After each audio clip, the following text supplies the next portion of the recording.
Bonjour tout le monde, on est en train d'arriver et nous vous disons déjà bienvenue. Nous allons nous excuser pour ces petits retards dus à certains problèmes techniques, mais c'est déjà réglé. Et donc nous allons devoir commencer notre Zoom de ce soir. Et comme il vous a été annoncé, nous allons parler de l'impact du confinement sur l'éducation sexuelle des jeunes. Donc, comme c'est un moment particulier, nous allons quand même en parler et nous aurons des intervenants qui vont devoir nous faciliter ces échanges. Mais alors, déjà pour commencer, nous, c'est Voix des jeunes pour la paix. Vous allez sûrement vous demander de quoi est-ce qu'il s'agit. Raison pour laquelle nous allons donner la parole à Josias. Je crois qu'il est déjà en ligne et il va devoir nous présenter l'association qui vous accueille ce soir pour cette conférence en ligne. Bonsoir, Josias. Oui, bonsoir, bonsoir Jacinthe, je te reçois très bien, je suis déjà connecté. D'accord. Tu peux nous présenter brièvement qu'est-ce que Voix des jeunes pour la paix, cette association des jeunes qui nous accueille ce soir? Bien, la Voix des jeunes pour la paix, c'est une association sans but lucratif qui rassemble les jeunes filles et garçons, les jeunes pour que nous puissions ensemble donner tous les potentiels que nous avons, nous les jeunes, parce que nous sommes convaincus que chaque jeune dans notre pays a un potentiel qui est caché en lui. Mais notre société n'a pas disponibilisé toutes les ressources possibles pour que nous puissions les exprimer à l'extérieur. Alors nous sommes là pour accueillir tous les jeunes qui ont ce potentiel, ces talents qu'ils veulent exprimer à l'extérieur, et nous leur permettons d'être à disponibilité avec les informations nécessaires pour qu'ils s'épanouissent et qu'ils se développent. C'est pourquoi nous avons mis en œuvre en 2021 toute une série d'activités dans lesquelles s'insère cette conférence de café en ligne qui va parler d'éducation sexuelle des jeunes. Et notre but dans cette activité, c'est de disponibiliser toutes les informations possibles pour permettre aux jeunes de s'épanouir. Merci beaucoup. Alors, merci beaucoup, Josias, pour cette brève présentation de l'association Voix des jeunes pour la paix. Et nous sommes en train de dire bienvenue à tous ceux qui nous rejoignent maintenant. Alors, nous allons juste nous fixer quelques règles pour le bon déroulement de cette conférence. Nous allons devoir vraiment éteindre tous nos micros. Et si votre connexion n'est pas bonne, il faudra parfois éteindre aussi votre vidéo. Pour poser des questions aux intervenants, ce sera toujours mieux de pouvoir écrire et nous allons chaque fois revenir vers vous pour récupérer les questions et les adresser directement aux intervenants. Alors, nous aurons ce soir deux intervenants. Le premier intervenant, il s'appelle Marc Kelsen. C'est un Belge, 60 ans, père et grand-père. Il habite à Verviers. Plus jeune, il a été actif dans des milieux associatifs de la jeunesse et des milieux socioculturels. Il est psychologue de formation, option clinique et délinquance, Université de Liège. Et à ce titre, il a été pendant 10 ans conseiller psychopédagogique et directeur d'un centre psychomédico-social, accompagnement des jeunes en milieu scolaire. Actuellement, il est en train de gérer un cabinet indépendant en accomplissant individuellement et collectivement des coachings et des consultations en relations humaines. Il est collaborateur scientifique à l'Université de Liège. Peut-être aussi signaler qu'il a été mandataire politique locale, pour dire échevin, bourgmestre dans notre langage aujourd'hui, local. Et pour cette occasion, en tant que parlementaire, il a été investi dans les matières éducation, enseignement, jeunesse, aide à la jeunesse. Et il a été membre également de l'association parlementaire de la francophonie internationale. Nous serons avec lui ce soir comme psychologue et avec lui, nous allons échanger autour de nos thématiques, l'impact du confinement sur l'éducation sexuelle des jeunes. Mais il ne sera pas seul. On sera également avec Madame Emmanuela Zandi, 23 ans, c'est mieux d'ailleurs que je l'appelle Mademoiselle Emmanuela Zandi. Elle est journaliste et entrepreneur. Elle est vraiment une ardente défenseur des droits des filles et lutte contre les violences sexuelles et sexistes. Il a 2 ans. Il y a des ans, elle a participé en tant qu'actrice au processus de paix et de prévention des conflits pendant la crise électorale. Et cela lui a valu d'être reconnue comme ambassadrice de la paix en RDC auprès de la MONUSCO. Et en 2017, elle a fondé un mouvement des filles en RDC appelé Ma Voisine. Et aujourd'hui, ce mouvement touche plus de 40 filles dans tous les coins de son pays, où elle est reconnue comme championne de la protection de la jeune fille pour la paix. Elle possède aujourd'hui une entreprise sociale qu'elle appelle Quinto, ça veut dire Femmes en Kikongo, qui propose des solutions innovantes, locales, respectueuses de l'environnement et saines pour l'hygiène menstruelle des femmes et des filles. Elle est également, je pense que c'est important aussi de le signaler, elle est également cofondatrice de Black Elephant, un groupe de réflexion appelant à une conversation mondiale véritablement inclusive, un récit décolonisé de la modernité et un événement géosocial pour le XXIe siècle. Elle a participé à divers événements sur l'égalité des sexes avec ONU Femmes pour Beijing plus 25. Et donc, nous serons avec ces deux intervenants, mais alors le temps qu'ils puissent nous rejoindre et que nous leur donnions déjà la parole, nous allons lancer d'abord une question à nous tous et peut-être 2 ou 3 personnes vont devoir répondre. Question de planter les décors de cette conférence. Par quoi, que doit-on comprendre de l'éducation sexuelle des jeunes? À quoi ça nous appelle? Qu'est-ce qui vient directement dans nos idées lorsqu'on parle de l'éducation sexuelle des jeunes? On aimerait qu'une ou 2 personnes nous disent ce qu'ils comprennent par éducation sexuelle des jeunes. Et après, ce sera un très bon décor pour lancer nos intervenants. Alors, on ne sait pas qui se lance déjà pour nous parler de sa compréhension de cette thématique.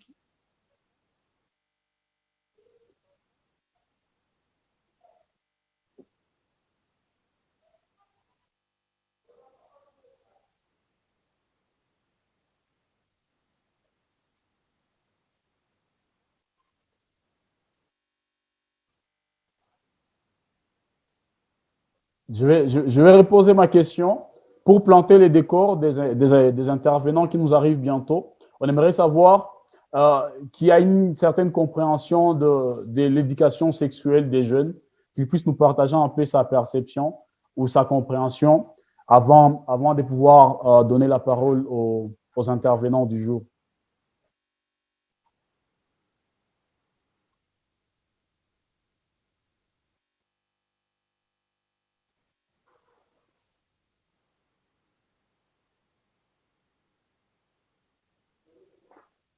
Alors, je vois Timothée de l'autre côté. Timothée. Merci également pour la participation de chacun. Alors, par rapport à votre question, nous savons tous bien que l'éducation sexuelle pour les jeunes est un élément clé pour la jeunesse actuellement pendant ce temps de confinement. Alors, comme pratiquement vous le savez, une année déjà, les jeunes sont confrontés à des moments difficiles liés à ce confinement.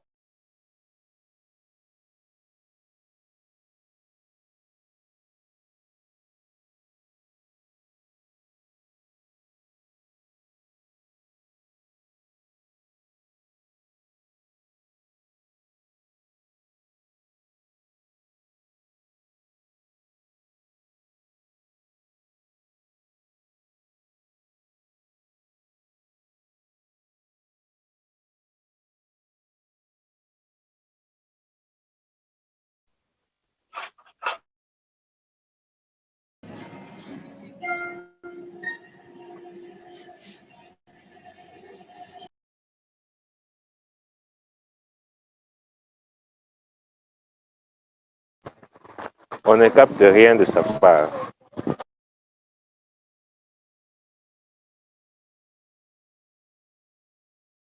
Je pense que le micro est activé, Jacinthe.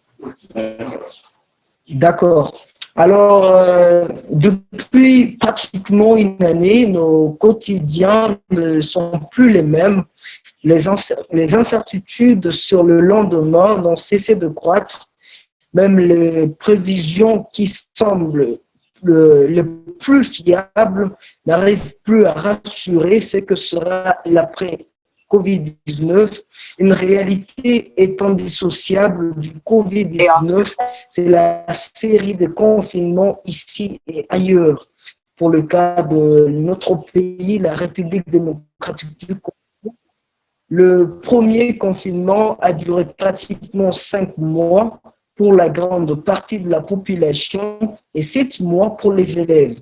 Maintenant que c'est la deuxième vague qui fait sa loi, c'est cette dernière catégorie qui est encore touchée par le confinement. Ainsi, des millions de jeunes et plus jeunes restent à la maison sans que personne ne définisse le type d'encadrement qui leur est réservé. Mais il y a un aspect qui doit être oublié. C'est le comportement sexuel de ces jeunes, maintenant sans encadrement. Attendra-t-on la fin du Covid-19 pour en parler avec de fâcheuses conséquences? Chez nous, à la Voix des Jeunes pour la Paix, nous pensons que la réponse est simplement non. Nous devons apprendre à en parler aujourd'hui pour sauver ce qui peut être sauvé et capitaliser les acquis qui doivent l'être. Et le comportement sexuel est fonction de l'éducation sexuelle, c'est évident. Alors maintenant que les jeunes passent les journées entières à la maison, qui s'occupe de leur éducation sexuelle? Les livre-t-on juste au numérique? Comment la société s'applique-t-elle aujourd'hui différemment dans l'inventaire pour éduquer sexuellement les jeunes? Quels changements devons-nous nous entendre pour cette nouvelle vague de ce coronavirus pendant ce confinement? Alors, s'il y a plusieurs questions par rapport à la question de Jacinthe qu'on est en train de se poser pour savoir bien se placer pendant ce moment de Covid-19 et ce moment de confinement. C'est donc une situation difficile pour la jeunesse et d'où nous trouvons la nécessité de ce café en ligne pour nous aider ensemble à bien se mettre sur le rail, Jacinthe Marie. Alors, merci beaucoup Timothée Akilimali pour nous avoir permis de comprendre ensemble ces thèmes. Alors, nous avons déjà en ligne Monsieur Marc Elsen. Alors, merci. Et nous allons, bienvenue Marc, pour nous avoir permis de comprendre ces thèmes. Alors, nous avons déjà en ligne. Alors, merci beaucoup Marc. Bienvenue. Nous avons déjà commencé cette conférence. Et je suis désolé, je pense que c'était 17 heures. Ah, voilà, déjà avec les décalages horaires, on comprend. Alors merci beaucoup Marc. Nous allons devoir commencer avec vous déjà. On a déjà fait votre présentation. On a déjà également présenté l'association. Donc, nous allons devoir vous donner la parole. Alors, nous dire qu'est-ce que vous comprenez déjà par l'éducation sexuelle des jeunes aujourd'hui. Pensez-vous quel est l'impact de la série de confinements dû au Covid sur celle des jeunes? Ça fait déjà la deuxième série, la deuxième phase du confinement ici en RDC. Dans plusieurs autres pays, il y a eu plusieurs séries. En quoi est-ce qu'on peut évaluer aujourd'hui l'impact de ces confinements sur l'éducation des jeunes et par quoi déjà au départ comprendre par l'éducation sexuelle des jeunes? Merci et bienvenue Marc. Oui, mais merci à vous. Donc, encore désolé, manifestement, il y a eu une petite incompréhension sur l'heure. Bon, je suis en tout cas très, très heureux d'être là parmi vous. Vous m'entendez là? Oui? On vous écoute. Donc, voilà, donc je suis très heureux d'être là parmi vous. Et donc, je vous remercie. D'autant que j'ai toujours eu un attachement, certains d'entre vous le savent, à la République démocratique du Congo, puisque je m'y suis rendu à plusieurs reprises lorsque j'étais parlementaire. Donc, je dirais, moi, ce que je pensais faire aujourd'hui, c'est plutôt vous partager quelques réflexions, plutôt que faire un discours académique. Parce que je pense que l'essentiel est aussi de lire les choses en fonction de la réalité sur le terrain, de la réalité des jeunes, des institutions, enfin voilà, du contexte en général. Première chose que je voudrais dire, c'est je trouve que vous avez identifié un sujet dont on parle relativement peu, en tout cas j'en entends peu parler sur les médias, mais qui est essentiel. Et que donc, quand on parle d'une façon générale de comportement et de relations sexuelles, ce n'est pas un tabou. Il est important de dire que ce n'est pas un tabou, parce que ça fait partie de nos réalités de vie. Et donc voilà, moi je souligne vraiment votre, je dirais, courage presque d'aborder ces questions qui sont compliquées. Alors le contexte général du Covid, forcément, a comme première implication le confinement et l'isolement, une espèce de monde artificiel qui ne correspond pas à nos besoins habituels, quotidiens. Et la première chose qui est intéressante à remarquer, c'est que dans le même temps, souvent, je ne sais pas si vous le vivez comme cela vous-même, dans le même temps, on n'a jamais vu autant d'altruisme, d'initiative, de solidarité, ce qui montre fondamentalement que le tout premier besoin des personnes, et en particulier des jeunes, tourne autour des liens, des relations. Les relations sexuelles n'étant qu'un aspect de ces relations, mais étant un aspect important. Alors, moi, j'imaginais aussi vous faire part d'un certain nombre d'animations, d'initiatives auxquelles j'ai jadis participé dans ma vie professionnelle. Vous aurez vu, j'imagine que si on a présenté mon parcours un petit peu, je ne dirais pas chaotique, mais varié. Un des éléments vraiment intéressants, je trouve, c'est tout ce qui concerne l'aspect éducation de la question. Et chez nous, il y a un grand mouvement, depuis maintenant quand même une quinzaine d'années en particulier, autour de... Oui? Vous m'entendez? Oui, on vous capte bien. On vous capte bien. Donc, il y a un grand mouvement qui s'appelle l'EVRAS, Éducation à la vie affective et sociale, aux relations affectives et sexuelles, pardon, et sexuelles. Donc, c'est bien l'éducation à la vie relationnelle, affective et sexuelle. Et je vous laisserai, si vous le voulez, la référence. Donc, c'est tout simple, c'est evras, comme ça se prononce, .be. Je ne dis pas que c'est le must. Il y a seules belles initiatives en cette matière, mais je trouve que le site est fort bien fait et peut inspirer aussi en termes de peut-être d'animation, d'espace de rencontre, d'espace d'échange. À nouveau, il faut jamais se laisser dicter une réalité en dehors de nous, mais ça n'empêche qu'on peut s'inspirer aussi de ce qui a été réfléchi. Ça me paraît intéressant. Pourquoi pas aussi impliquer des animations EVRAS au départ du secteur associatif, alors qu'au départ, c'est prévu dans les écoles. Mais vous savez comme moi que les écoles ne fonctionnent pas normalement pour le moment. Le fondement de l'EVRAS, c'est que au départ de la découverte du corps chez les plus jeunes, et donc de la connaissance, on aborde aussi un certain nombre d'éléments liés au respect, à la demande de respect, au respect partagé, au partage choisi. Et fondamentalement à une autre vision peut-être de la complémentarité entre les sexes. C'est à la fois philosophique, mais ça peut être très, très prosaïque. Ça me paraît intéressant parfois de prendre un petit peu du recul en analysant, en considérant aussi ces éléments dans le sens peut-être d'un concept qui moi m'est cher, à savoir l'égalité homme-femme. Là aussi, il y a encore beaucoup à faire partout dans le monde. Partout dans le monde. Je pense aussi que l'EVRAS, c'est une façon de prendre un petit peu de distance par rapport à toute une série d'éléments qui finalement s'imposent un peu à nous ou auxquels on a recours assez facilement à travers la télévision, l'Internet.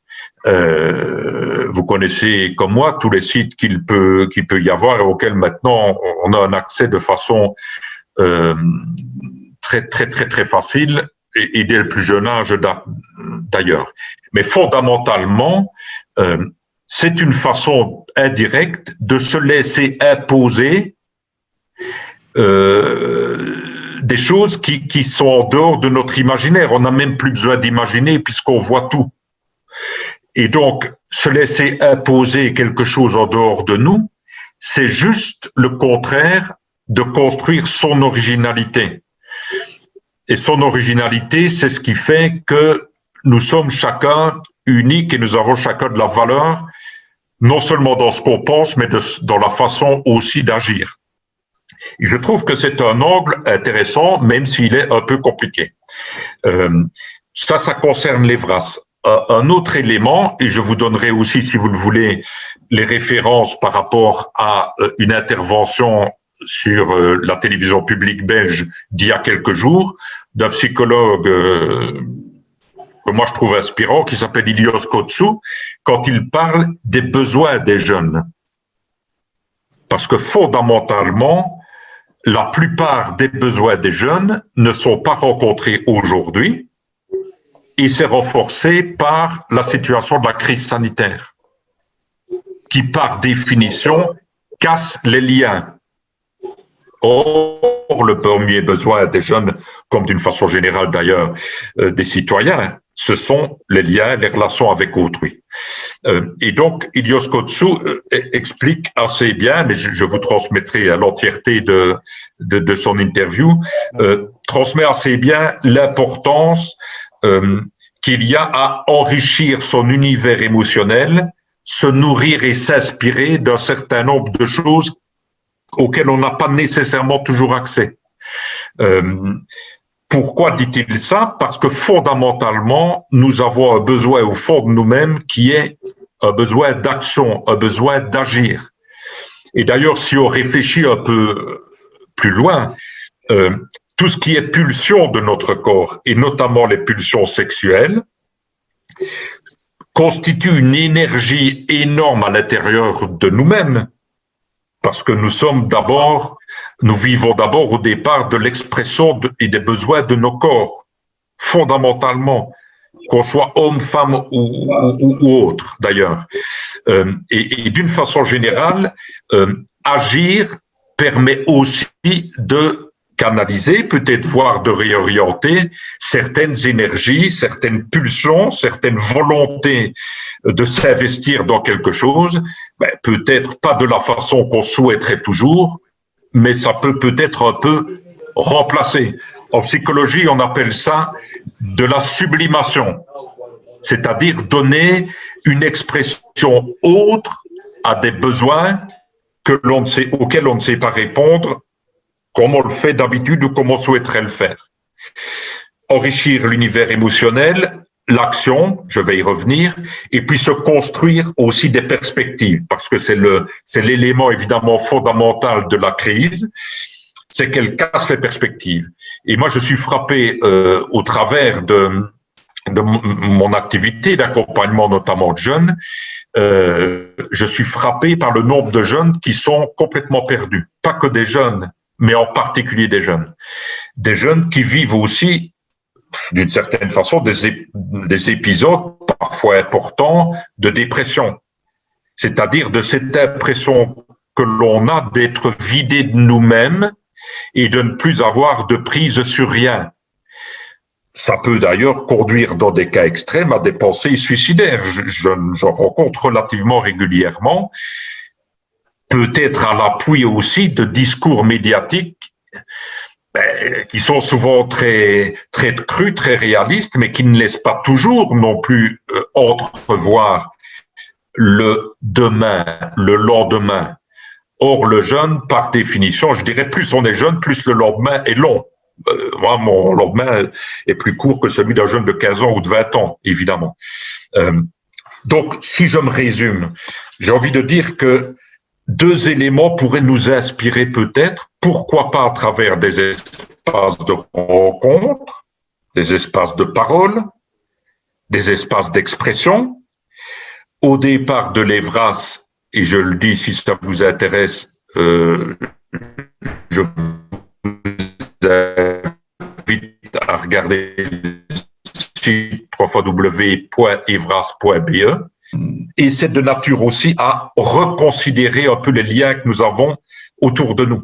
Alors, ça ne répond évidemment pas à ce qui a un caractère pulsionnel, notamment au niveau sexuel, mais ça peut permettre de replacer les choses, je dirais presque de profiter de l'occasion, de l'opportunité qui nous est imposée pour regarder aussi les relations affectives et sexuelles, lier les deux, peut-être sous un regard nouveau.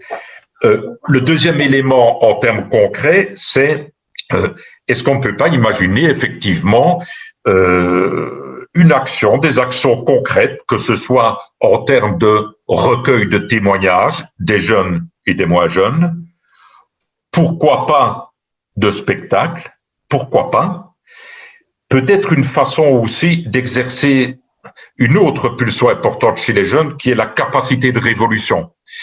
Et la capacité de révolution pourrait peut-être nous permettre de prendre le contre-pied de l'image parfois négative des jeunes. Oui. Tout le monde pense, je pense que vous le pensez aussi, oui, qu'est-ce qui va se passer une fois qu'on lâchera un petit peu les contraintes après le Covid? On aura tous envie de se rattraper, ça va être la grosse débandade, etc. Et vous imaginez tout ce que ça peut donner. C'est d'ailleurs universel, hein, tout ce que je dis, c'est universel. Ça peut s'appliquer de façon différente selon l'endroit où on vit, mais ces dispositions-là sont universelles. Comment prendre le contre-pied de l'image négative des jeunes? Est-ce que les jeunes vont trouver chouette de renforcer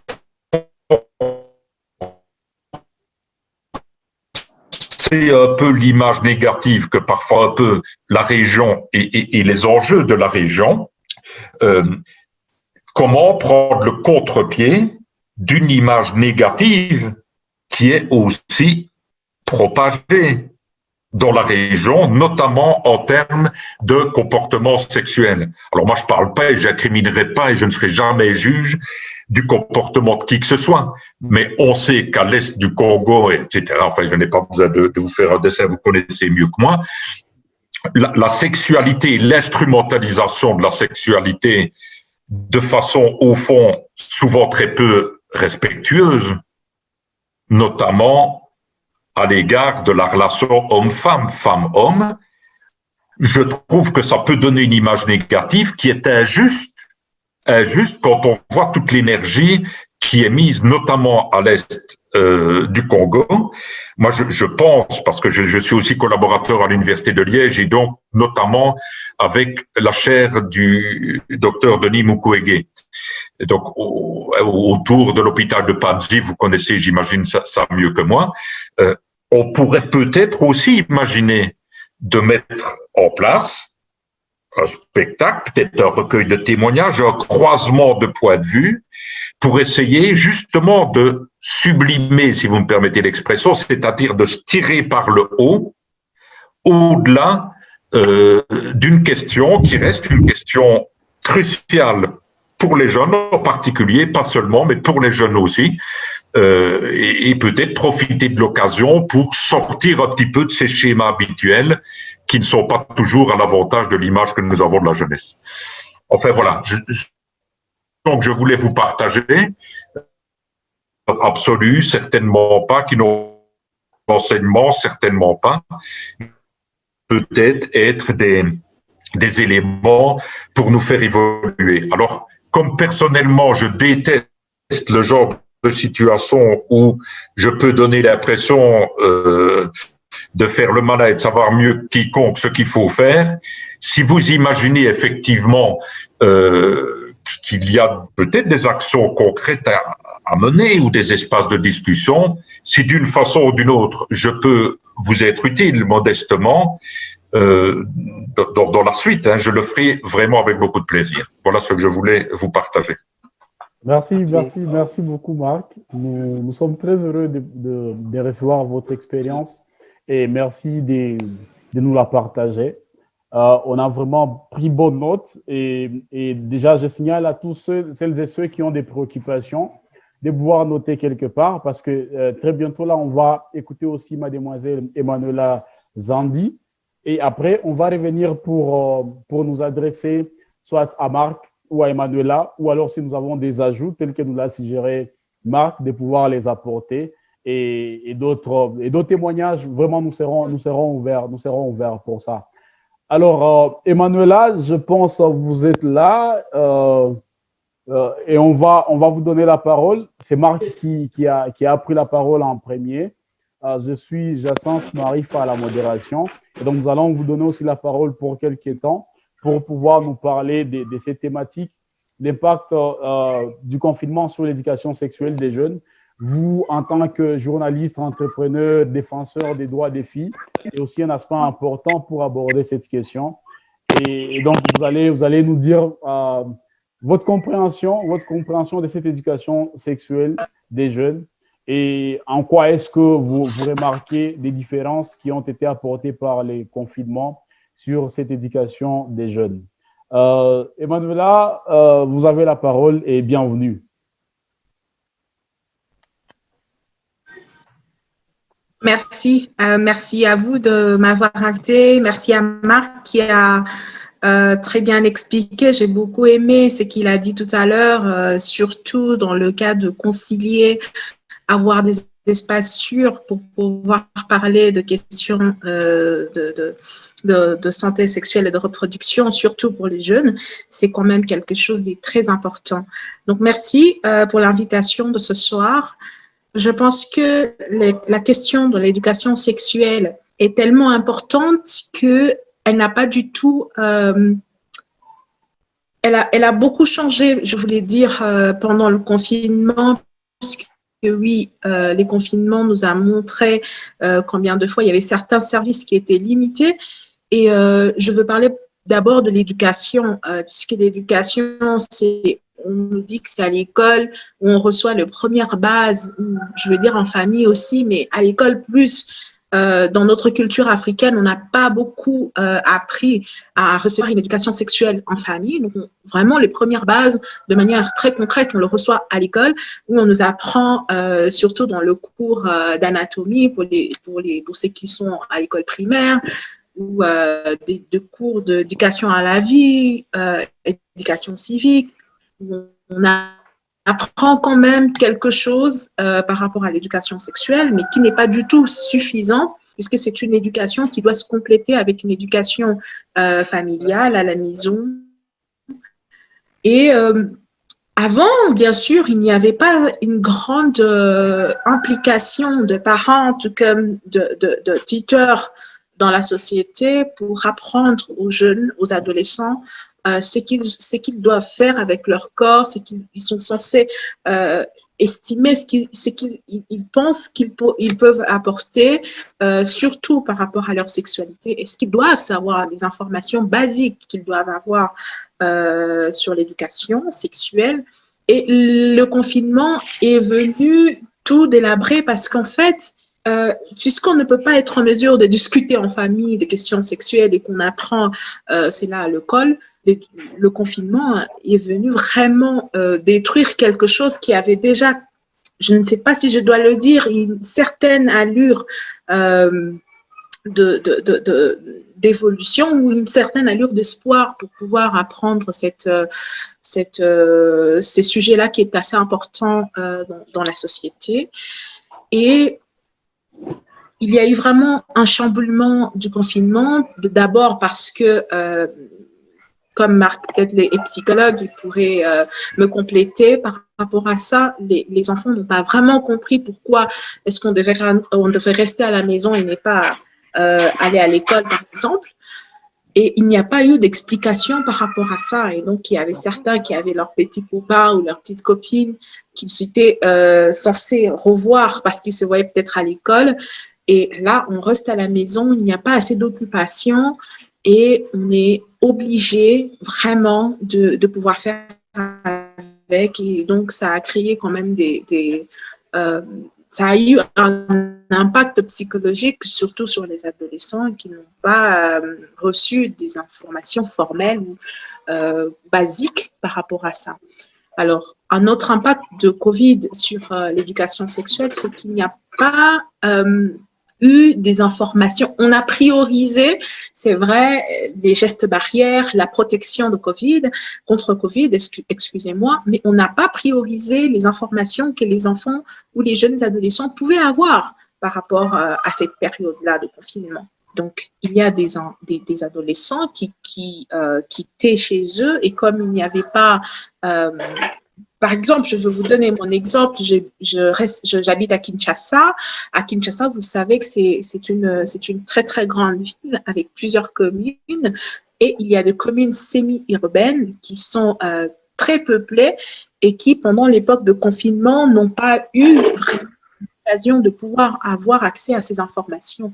Donc, quand je dis que je soutenais l'idée de Marc pour créer des espaces sûrs, c'est comme ça que je voudrais bien les appeler, des espaces sûrs où l'on vient discuter, où on vient donner son avis par rapport à la sexualité et ouvrir vraiment une brèche de questions sexuelles parce que je pense que c'est des questions très, très importantes sur lesquelles les jeunes et même la communauté devraient parler. Vous avez dit tout à l'heure, je suis défenseur de droits de jeunes filles. Et que pendant cette période, je parle sous réserve parce que je ne veux pas parler sans évidence, mais par rapport aux fréquentations, par exemple, dans les hôpitaux ou aux fréquentations autrefois dans le service d'accueil, par exemple, pour les cas de violences sexuelles, il y en a eu assez. Il y a eu beaucoup de filles qui sont passées à l'hôpital, par exemple, plutôt de violences sexuelles, pour dire qu'elles avaient été violées pendant le confinement. Et donc, ça a aussi été un gros impact du confinement sur la question des adolescents ou sur la question de santé sexuelle et de reproduction. Il y a eu de violences sexuelles, il y a eu de grossesses précoces. Une question, c'est qu'elle ne pouvait plus être en mesure d'aller récupérer des produits de première nécessité, notamment de serviettes hygiéniques, ou bien avoir accès à une certaine protection maximale, c'est-à-dire les capotes, ou voilà, elle ne pouvait plus être en mesure de le faire, et donc ça pouvait être vraiment... je dirais très compliqué pour ces jeunes de pouvoir avoir accès à ces services basiques. Et quand on a dit confiné, il faudrait qu'on arrête toutes les activités. À Kinshasa, par exemple, il y a des endroits qu'on appelle de kuzu. Je ne sais pas comment vous l'expliquer. C'est de petits endroits avec des petites chambres. Quand on a parlé de confinement, on n'avait pas fait allusion à ces petits endroits qui devaient être fermés. Et donc, on n'a pas du tout expliqué la question sexuelle. Est-ce qu'on pouvait avoir le coronavirus, par exemple, en se rencontrant avec son partenaire? Il n'y a pas eu toutes ces explications et donc les gens sont restés sexuellement actifs. Et ça n'a pas eu un impact positif sur les adolescents qui, eux, ont vraiment besoin d'ouverture dans une certaine mesure. Et oui, les services de santé, vous le savez, ils ne sont pas vraiment au top. Et ce qui pourrait nous conduire à dire que les adolescentes ne sont pas en mesure d'aller chercher les produits de première nécessité dans les centres de santé. Premièrement, que ce soit dans les Covid ou pas Covid. Et Covid, oui, ça a beaucoup eu un impact parce qu'on n'était plus en mesure d'aller dans ces centres, dans des centres de santé parce qu'on avait peur de se faire attraper avec Covid ou d'être retenu dans un centre de santé parce qu'on a été testé positif. Mais contrairement à autrefois ou avant Covid, on ne peut plus aller, les filles par exemple ne peuvent pas aller à l'hôpital parce qu'elles ont des infections sexuellement transmissibles. Donc ça c'était, et puis plus elles restent avec ces infections, plus ça crée des dégâts sur leur corps. Et donc c'était quand même très très très pénible de voir que le confinement a quand même assez aggravé la situation des adolescents et des enfants et des jeunes, évidemment, parce que il n'y a vraiment pas de quoi, je voulais dire, il n'y a pas vraiment de quoi est-ce qu'on pouvait rechercher ces informations, ni sur Internet, Pardon? Maiko kule hapana, ni ya Muyomba, maana ni ile ya Rwenzori. Désolée, j'ai été interrompue. Je pensais que vous me parliez. Donc voilà, c'est ce que je voulais dire. Donc, il est vraiment important que pendant cette période, on se prépare à des périodes un peu plus pires, peut-être à partir de là. Ça serait vraiment une leçon coronavirus, et trouver des centres où on a des soutiens psychologiques, surtout sur la question taboue que la sexualité représente dans notre contexte africain, mais également avoir des espaces sûrs pour les jeunes où ils peuvent venir s'exprimer et pouvoir avoir des informations sûres par rapport à leur sexualité. J'aurais peut-être besoin, j'aurais peut-être voulu, il y a quelques années, que j'ai à poser la question de savoir qu'est-ce qu'un pénis, sans avoir honte de le dire, sans avoir peur de le dire. Et je suis activiste, comme vous l'avez dit. J'ai accompagné beaucoup de petites filles au niveau de la justice, et il fallait voir comment est-ce que les filles étaient incapables de dire qu'un homme avait pris leur pénis, son pénis, pardon, et l'introduire dans son vagin. C'était difficile, voire même impossible pour qu'elle puisse prononcer le mot pénis. Pourtant, c'est un mot comme tous les autres mots, comme l'oreille, comme les nez. Et donc, ça pourrait permettre peut-être au juge ou au tribunal de pouvoir comprendre exactement ce que l'enfant voulait dire. Et donc, si on n'a pas cette éducation et qu'on ne priorise pas cette éducation dans l'avenir, c'est qu'on n'est pas en train d'aller vers le droit chemin. Donc, oui, le confinement a aussi vraiment augmenté l'impact de grossesse précoce. Je le dis encore sous réserve parce que je n'ai pas des évidences, il n'y a pas eu des enquêtes qui auraient été menées par rapport à ça, mais en lisant quelques rapports, que ce soit les rapports des Nations Unies ou les rapports des ONG internationales, on remarque quand même que le confinement a eu un impact négatif sur la santé sexuelle et reproductive des adolescents. Merci beaucoup, Emmanuela, pour cet exposé. Merci surtout d'être revenu sur les contextes de la RDC et particulièrement de Kinshasa. Bien sûr, il y a eu confinement. On s'est tous concentrés sur les informations relatives au Covid-19, mais réellement, qui s'est soucié également du sort de ces jeunes maintenant qui sont confinés pendant tous ces moments et qui doivent maintenant rester à la maison pendant tout ce temps. Donc, merci beaucoup. Je pense que votre exposé est venu compléter d'une certaine manière l'exposé des marques, et ça a permis aux participants de pouvoir noter leurs questions, de pouvoir noter leurs avis et de pouvoir également noter leurs suggestions s'il y en a ou compléments. Et donc, ces moments seront consacrés à écouter les différents participants qui sont avec nous, qui ont des questions ou qui ont des choses à ajouter. Alors, on ne sait pas s'il y a déjà quelqu'un qui se manifeste pour poser sa question ou pour prendre parole et pouvoir s'exprimer.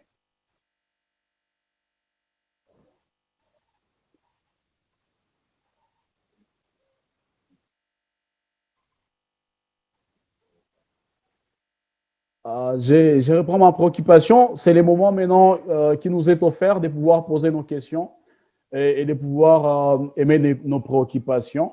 Alors, j'ai demandé s'il y a déjà quelqu'un parmi nous qui a quelque chose à ajouter ou qui pense ajouter une chose.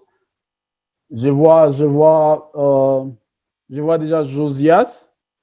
Josias, bienvenue. Vous avez la parole. Vous pouvez vous exprimer.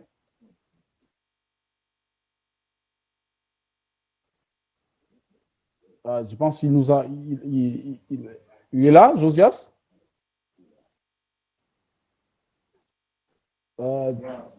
Ok, d'accord, bienvenue. Oui, okay, je suis déjà là.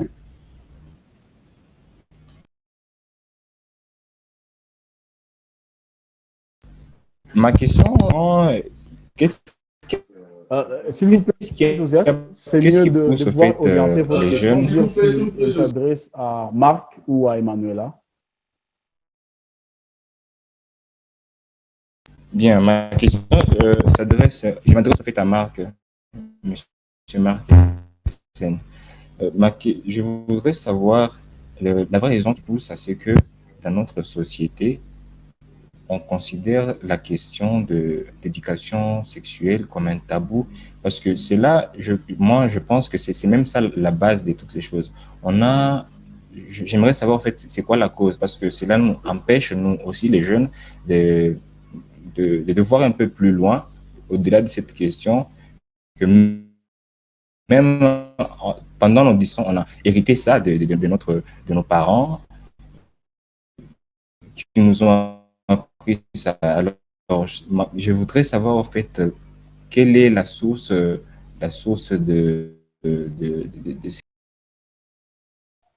Merci beaucoup, Josias.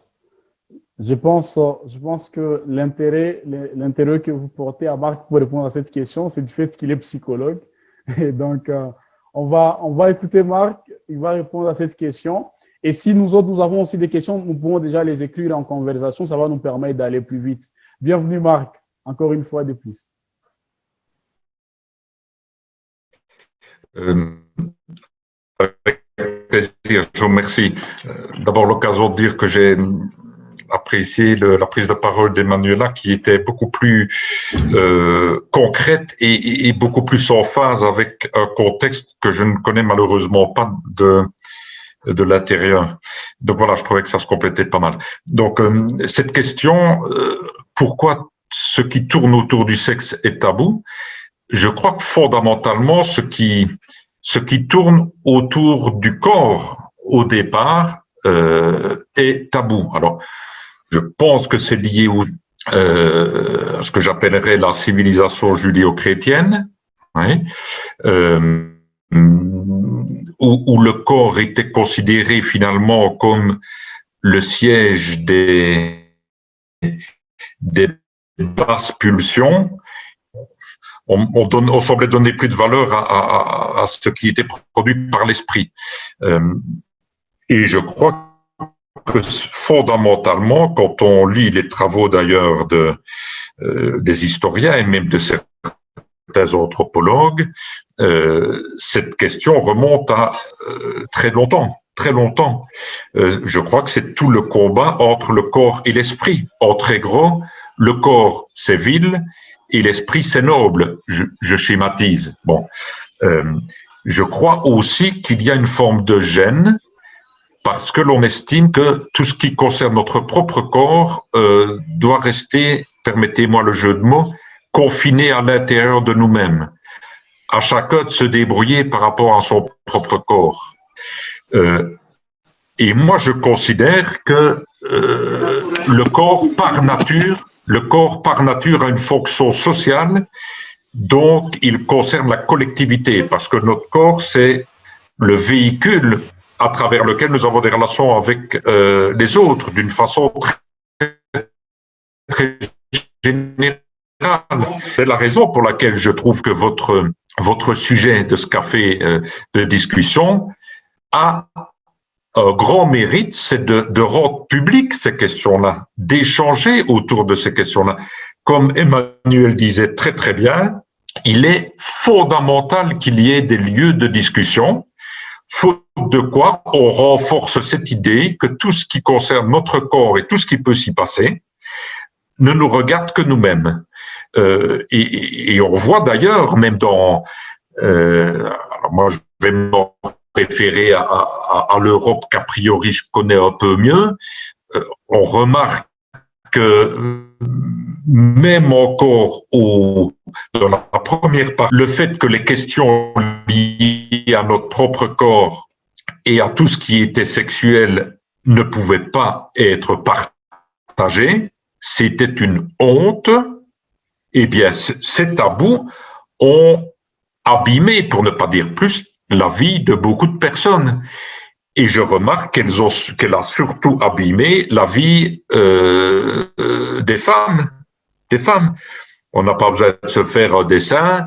Quand il y a des relations sexuelles forcées, la première personne à en mesurer le tribut, c'est la femme.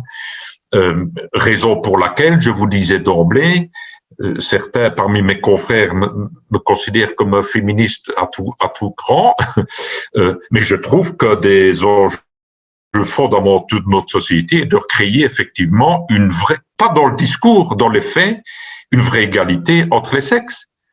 Cette idée que notre complémentarité fait que nous ne sommes pas un sans l'autre, mais ça marche dans les deux sens. Comprenez? Donc voilà, je ne sais pas si j'ai bien répondu à votre question, mais voilà en tout cas comment je peux y réagir. Donc en gros, il est temps que ça cesse. Et quand on parle de sexualité, c'est aussi parler de relations, de liens, c'est aussi parler d'équilibre et de respect mutuel et de volonté partagée de vivre des expériences, qu'elles soient à court terme ou à plus long terme. Et toutes ces questions-là, elles sont fondamentales pour l'avenir de nos sociétés. Et elles seront encore plus fondamentales dans l'après-Covid, où on aura l'impression qu'on passe du jour au lendemain à une période de vide, à une période d'ouverture pleine. Et si effectivement on n'a pas l'occasion de pouvoir en parler de façon un peu anticipée, on peut vite comprendre que ça peut devenir n'importe quoi. Et j'ai répondu plus ou moins correctement à la question. Josias, est-ce que vous êtes satisfait? Oui, je suis satisfait. Seulement, j'avais deux petites autres questions. Alors, je pense que vous allez d'abord devoir attendre, devoir recevoir les autres questions et nous allons revenir vers vous. Il y a une question que je vois dans la conversation. Je pense qu'elle vient de l'autre côté de Timothée. C'est presque la même question, mais elle demande maintenant, que doit-on faire pour comprendre cela afin de pallier aux conséquences que cela engendre? Bien sûr, il y a maintenant cette question d'éducation sexuelle et toutes les questions qu'elle soulève aujourd'hui. Et certainement, il y aura des conséquences de l'indifférence de la communauté par rapport à cette question. Mais alors, qui pourra assumer ces conséquences? Et Timothée pose la question de savoir, maintenant, que doit-on faire? Déjà que l'éducation sexuelle est une question taboue. Que doit-on faire pour comprendre cela afin de pallier aux conséquences que le fait de considérer l'éducation sexuelle comme un sujet tabou peut engendrer? Je pense qu'on va commencer chez Emmanuela et revenir chez Marc pour pouvoir répondre à ces deuxièmes volets de la question. Emmanuela, vous êtes là?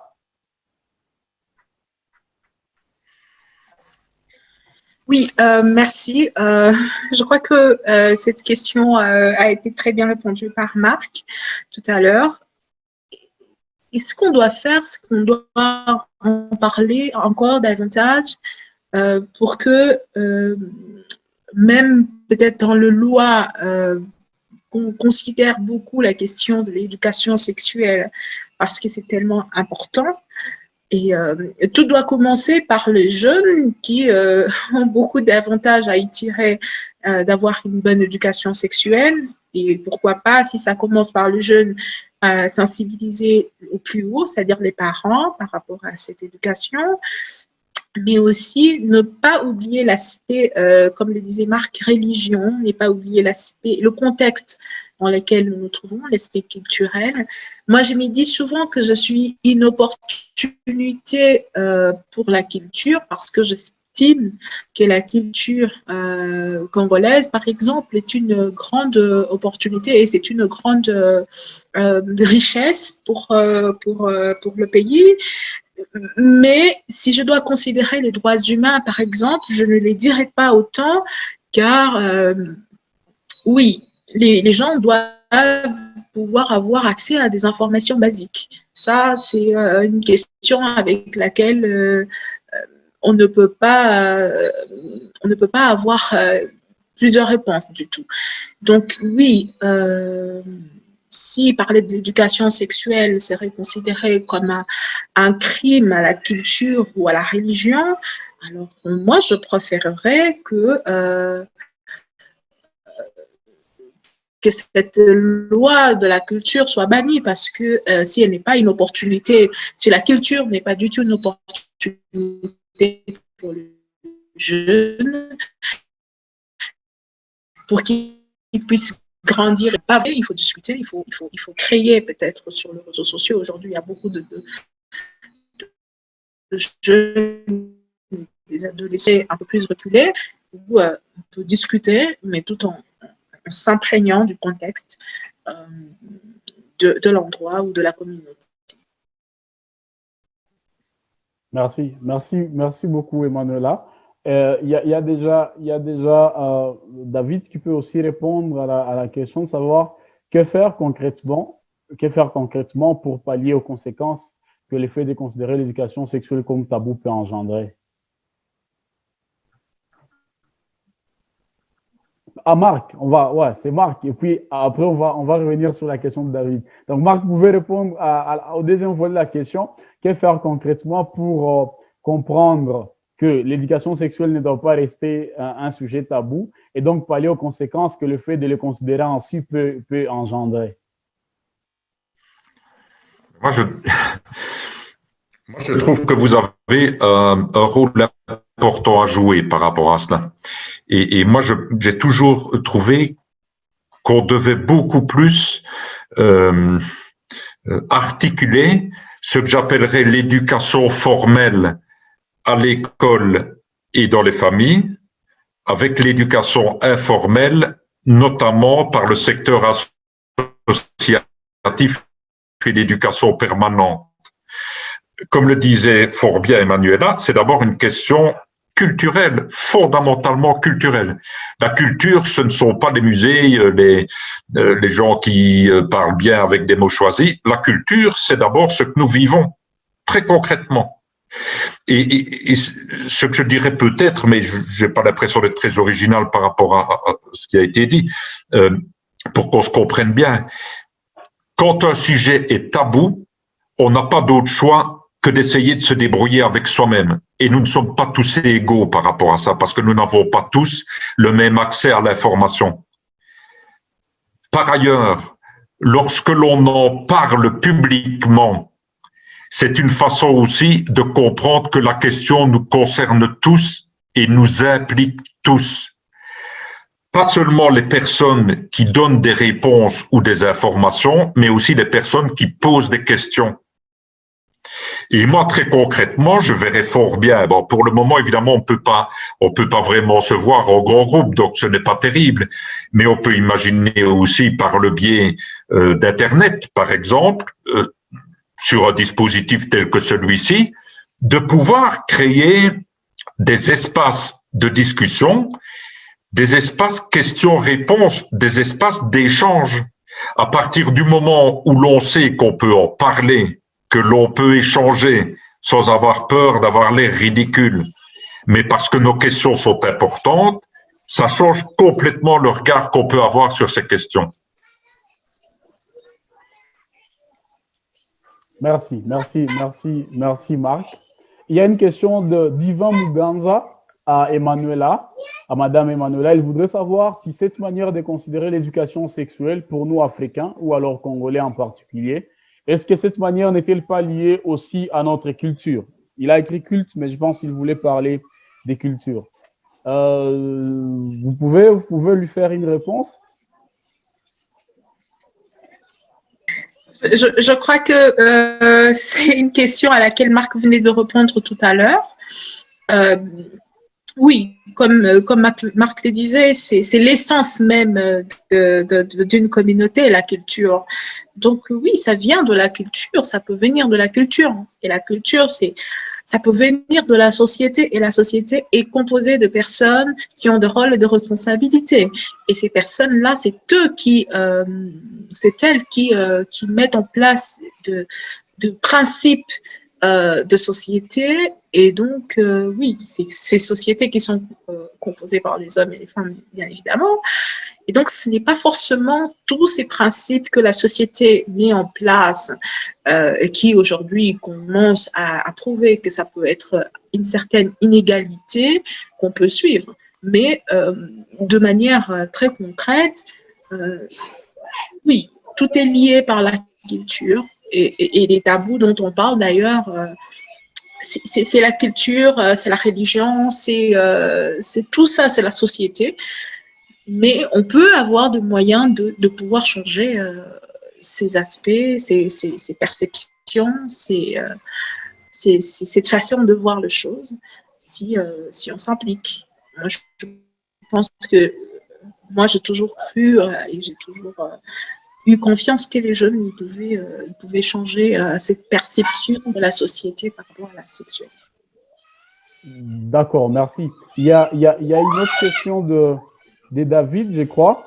C'est aussi lié à la culture. Et il pose sa question en disant, à quel âge doit-on commencer à apprendre déjà l'éducation sexuelle? Je pense que c'est une question qui semble simple, mais vu la culture, c'est une question importante. À quel âge on doit déjà commencer à parler à l'enfant de l'éducation sexuelle? Marc?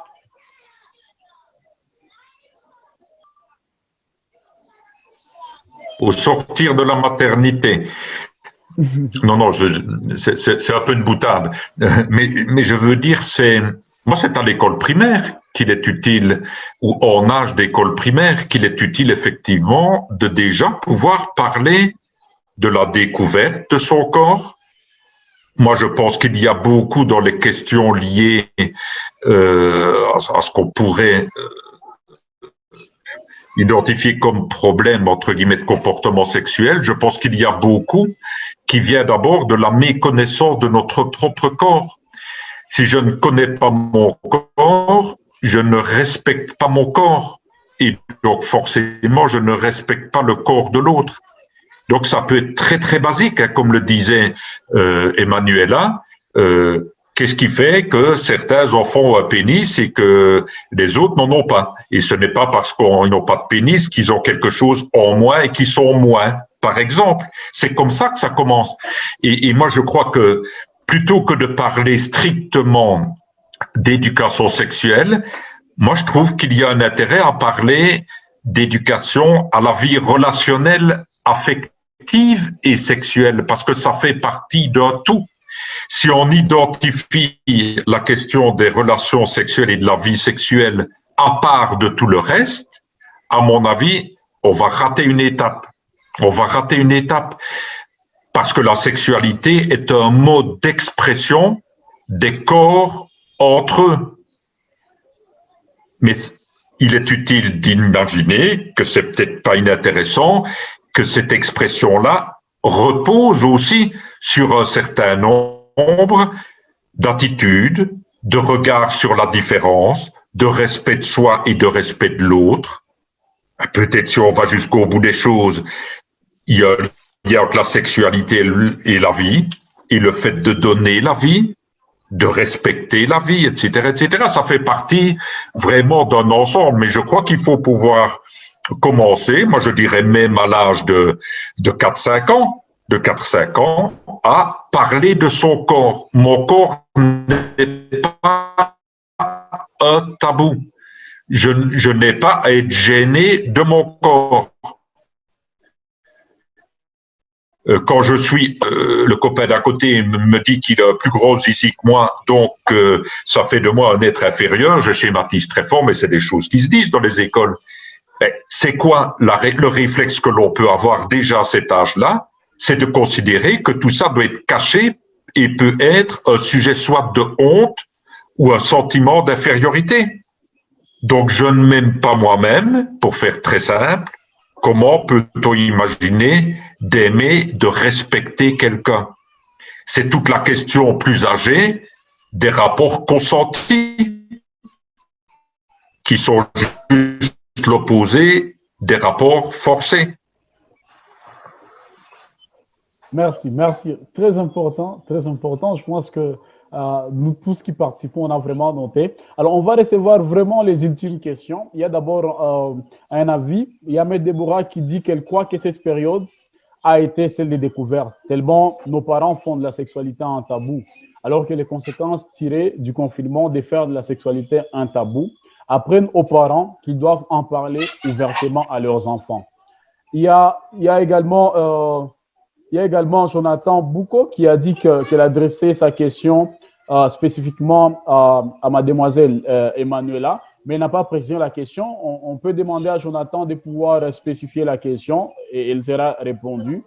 Il y a Rebecca qui pose la question en disant, ma question est celle-ci, est-ce que l'éducation sexuelle aux jeunes sans les parents, donc sans que le parent ne soutienne cette éducation, est-elle vraiment utile? Ne serait-ce pas mieux d'éduquer l'enfant et les parents à son tour? Je pense, mademoiselle Emmanuela, vous pouvez répondre à cette question. Et si Marc a d'autres ajouts, il pourra les apporter après. Je suis désolée, je n'ai pas très bien suivi la question. Ma connexion a bugué un peu. Alors, Rebecca demande, est-ce que l'éducation sexuelle aux jeunes sans les parents, donc sans que le parent ne soutienne cette éducation, est-elle utile? Ne serait-ce pas mieux d'éduquer l'enfant et les parents à son tour? C'est exactement ça sa question.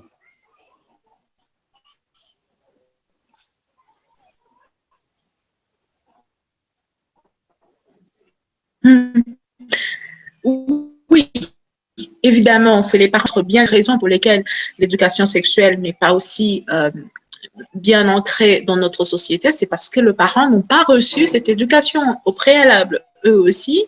Donc, ils ont grandi sans savoir exactement ce qu'ils étaient censés faire. Ils s'y sont conduits dans une société eux-mêmes, mais cette société, peut-être avant, elle n'était pas... elle n'avait pas été envahie par la modernité, je veux dire. Et aujourd'hui, il y a tellement des choses qui évoluent et donc il faut vraiment faire évoluer aussi les mentalités par rapport à la sexualité ou à l'éducation sexuelle des enfants. Donc, il est important, oui, d'éduquer et les parents et les enfants parce que la première éducation, l'éducation basique sur l'éducation sexuelle, c'est dans la famille qu'on la reçoit. Et après, l'école ne vient que compléter.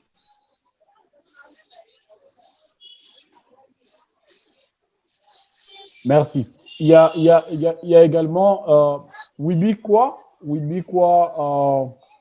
pense qu'on peut voir tous dans les conversations. Il y a Wibika Ishukwe qui dit « Aujourd'hui, dans plusieurs familles, la question ou la culture de l'éducation sexuelle est devenue quelque chose de tabou. Que peut-on faire alors pour remédier à cette situation? Peut-il y avoir un programme pour éradiquer cela ?»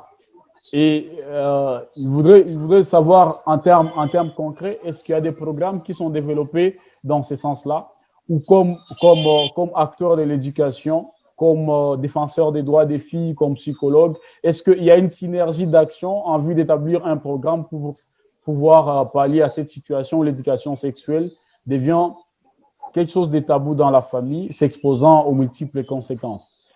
Marc, je pense que vous pouvez commencer par y répondre et puis Emmanuela va revenir.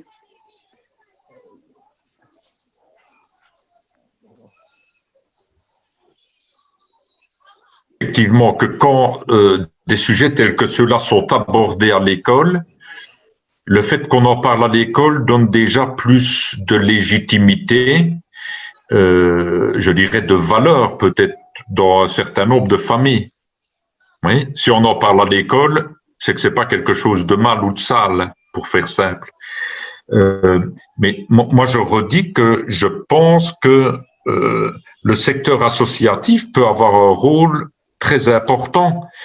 On pourrait tout à fait imaginer, par exemple, qu'une association, par exemple comme la vôtre, c'est une jeune association, mais je trouve que ce sera un beau terrain, recueille des témoignages avec des jeunes, des témoignages qui pourraient aussi, sous le couvert de l'anonymat, être présentés à une assemblée d'adultes, de parents.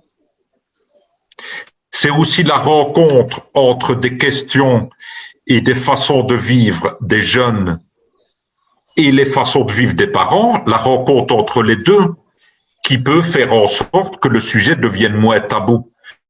Il faut quand même reconnaître que les parents ont été enfants. C'est une lapalissade, comme on dit, c'est une évidence. Et les parents, lorsqu'ils ont été enfants, n'ont probablement pas eu le moindre élément d'éducation de ce point de vue-là. Donc chacun a dû se débrouiller par lui-même. Peut-être en parlant avec d'autres, mais peut-être pas du tout en parlant avec d'autres. Donc, au fil de l'évolution, les personnes se sont construites un petit peu leur propre regard sur les choses, mais c'est par nature un regard qui souvent s'est construit de façon interne, puisque ce n'était pas public d'une certaine façon. On ne pouvait pas en parler. Donc, on se trouve dans les familles avec des parents. Mais tu as peur d'abord du jugement de tes parents, de toi. Et après, tu es livré à toi-même, donc tu te renfermes sur toi.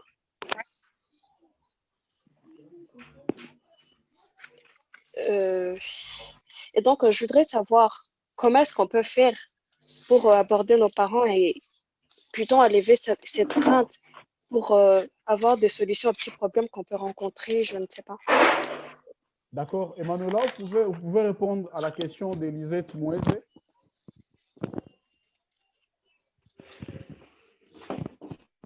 Merci Lisette pour la question. Je suis dans le même contexte que vous, donc je suis congolaise, née de parents congolais, et donc ayant vécu aussi dans ce même contexte où la question de sexualité ne pouvait pas faire surface sur la table de discussion. Déjà d'ailleurs, si on me laissait d'ailleurs le temps de pouvoir discuter avec mes parents, ça n'arrivait pas, donc je vous comprends parfaitement. Donc, si on ne peut pas avoir une simple discussion avec les parents, ça serait vraiment presque impossible d'envisager une discussion sur la sexualité avec les parents. Donc, ça renforce en fait l'idée de tabou, encore comme Marc le disait, ça renforce en fait l'idée de peur qu'on peut avoir à discuter avec maman ou avec papa de questions qui nous tardent l'esprit, parce que tout de suite, quand tu vas aller voir maman, tu lui dis, maman, je pense que j'ai un tout petit peu mal, je sens que peut-être mon vagin me gratouille un tout petit peu, et elle va te dire, et tout de suite, elle va penser que tu as eu des rapports sexuels, soit tout de suite que tu dois être enceinte, quelque chose comme ça. Et ça te met dans l'embarras, ça te met dans la peur constante de pouvoir aller discuter tout de suite des questions liées à la sexualité. Ou soit, comment est-ce que si j'ai un copain et si je veux le faire et que je sois déjà dans l'âge de le faire, comment est-ce que je m'y prends? C'est des questions normalement qu'on ne discute pas en famille, pas du tout. Mais comme je le disais tout à l'heure, et comme Marc l'a bien souligné, la légitimité que, par exemple, aller à l'école, si on parle des questions de sexualité, ça peut faire et ça peut avoir, donc on peut avoir des informations au niveau de l'école si on trouve que les parents ne sont pas aptes à pouvoir nous répondre et que si on a peur, parce qu'on ne peut pas du tout discuter avec les personnes avec lesquelles on ne se sent pas en confiance. Alors, peut-être ce serait de trouver quelqu'un avec qui vous vous entendez le mieux pour pouvoir discuter. Et encore, il faut-il que cette personne aussi soit informée et qu'elle vous donne des bonnes informations. Donc, c'est un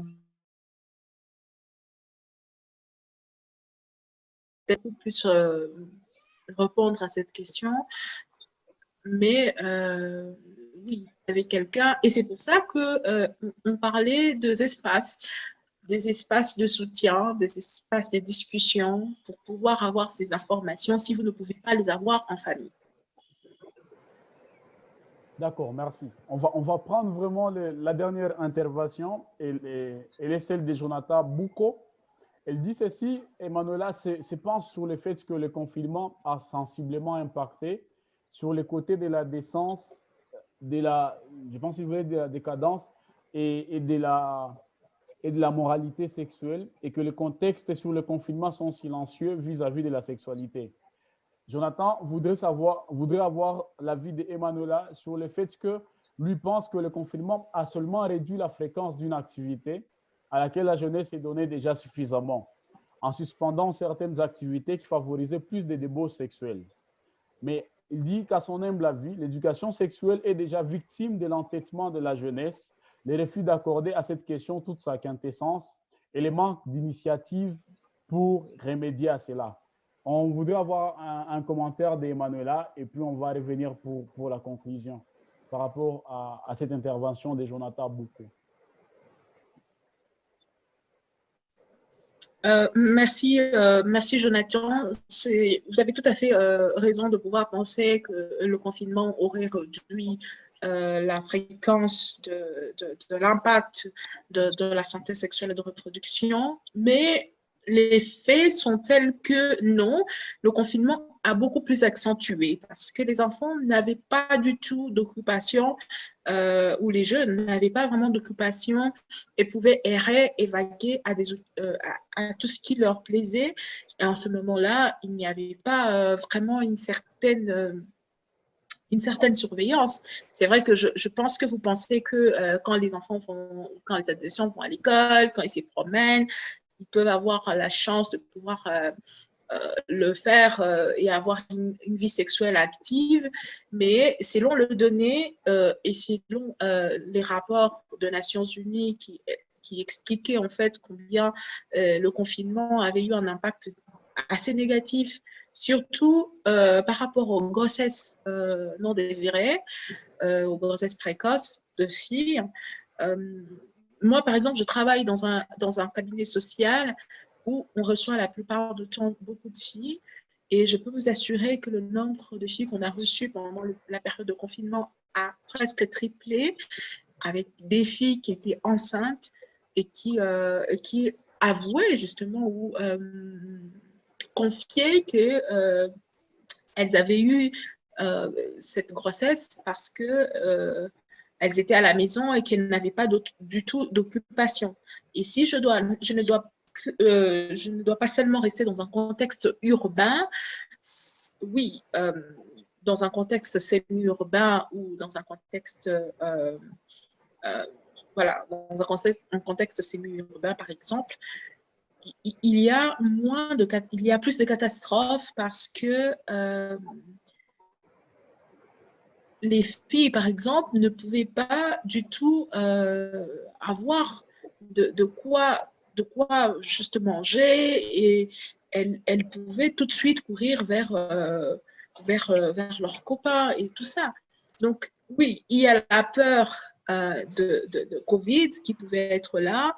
Il y a la peur de se retrouver enfermé, de se sentir mal par rapport à la situation, mais aussi c'est vraiment le donné, il y a eu plus de personnes, de filles, par exemple, qui ont attrapé des grossesses non désirées et les fait pas aller, par exemple, à l'école a fait à ce que il n'y ait pas vraiment cette bonne information qu'on pouvait avoir l'éducation sanitaire et partager, par exemple, des expériences. Il n'y a pas que l'épidémie de Covid, il y a aussi, par exemple, Ebola, en Équateur, par exemple, ou encore au Nord Kivu. Et c'est des contextes très, très, très différents parce qu'en fait, Ebola, on interdisait carrément, mais Covid, non, pas du tout.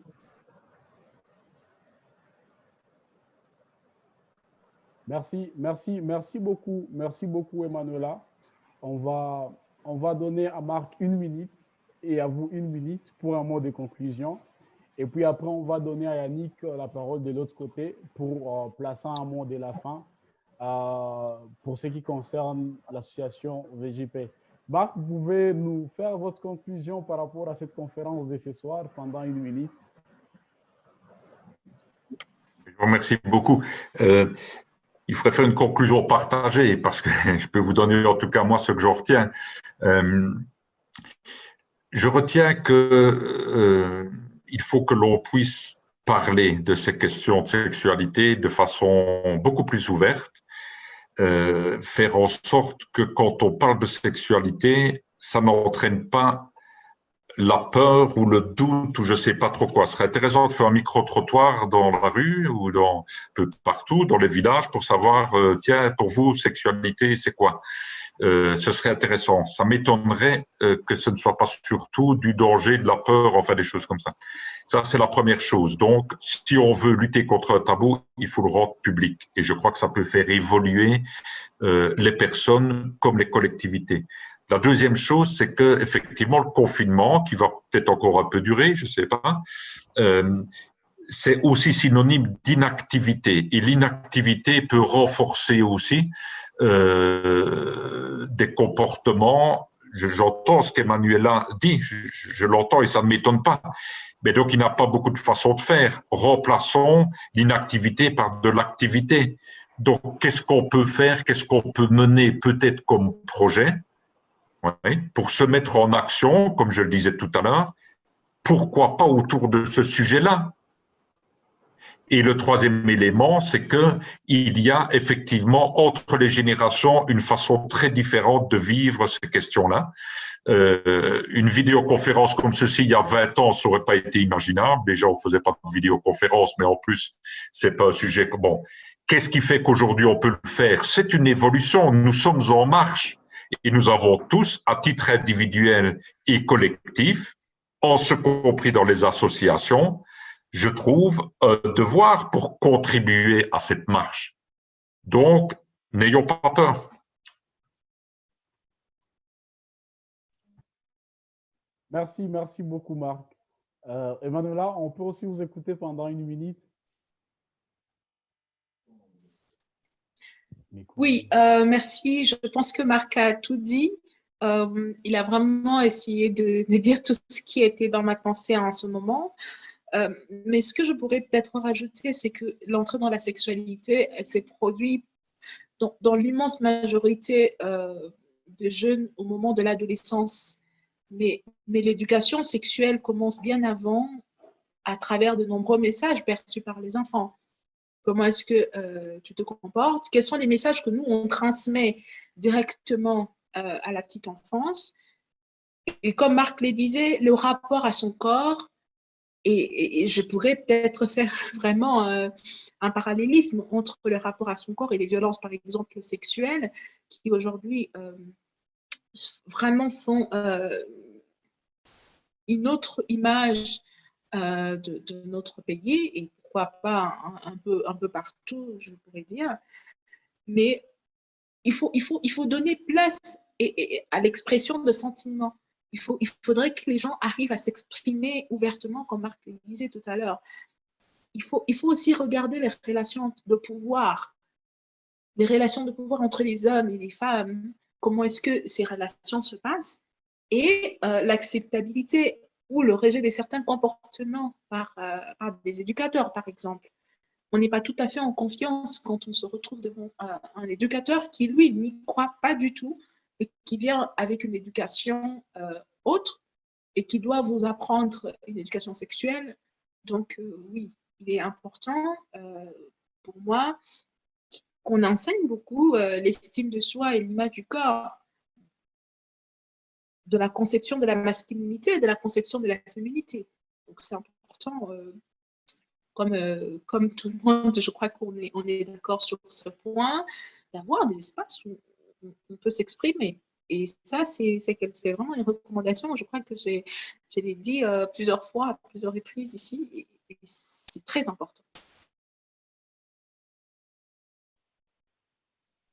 Merci beaucoup, Emmanuela. En tout cas, nous sommes infiniment reconnaissants pour ces temps que vous avez consacrés pour les jeunes.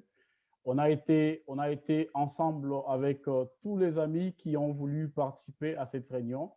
Et on a aussi une très grande équipe technique. On a été avec Timothée Akilimali qui nous a facilité cette conférence du point de vue technique de l'autre côté. On a aussi Yannick Baouma qui a contacté la plupart d'entre nous et qui nous a envoyé des invitations pour pouvoir participer à cette conférence, mais également Josias qui s'est chargé de toute la supervision et la préparation de messages. Donc, pour finir, j'aimerais bien donner la parole à Yannick pour pouvoir placer un mot afin de finir. Et il va nous dire quel rôle il occupe dans l'association Voix des jeunes pour la paix. Yannick, est-ce que tu peux activer ton micro? D'accord, bienvenue.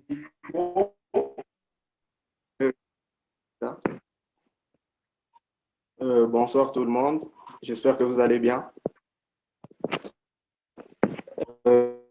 Je m'en vais directement saluer d'abord Marc et mademoiselle Emmanuela et nous espérons que ce ne sera pas pour la première fois qu'on va continuer toujours à compter sur vous pour avoir vos idées, vos suggestions,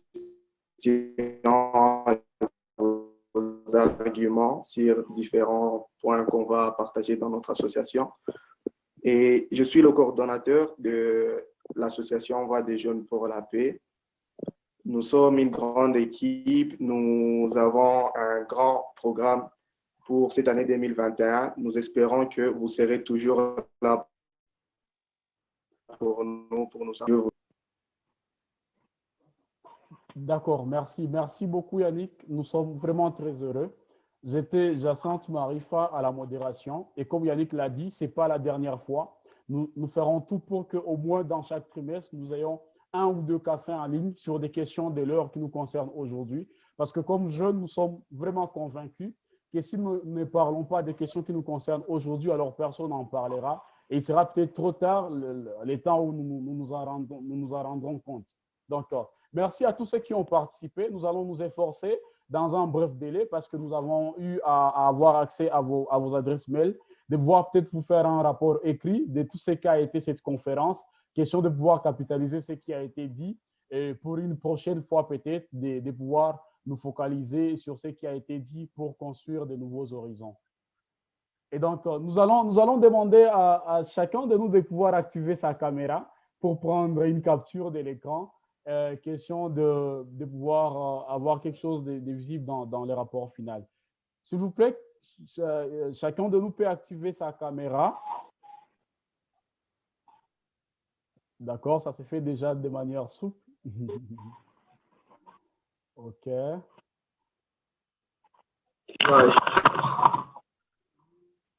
Super, David, il est là. Patient, Jonathan, Fazili. Père Patient, il est là. Merci beaucoup. OK. Jonathan? D'accord, je pense que ça va déjà. OK, ils sont en train de venir.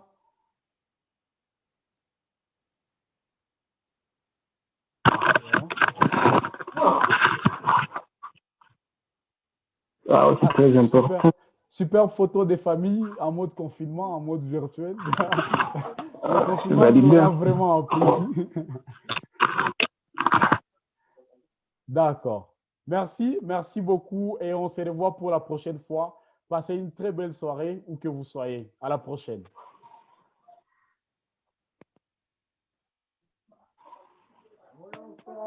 Merci.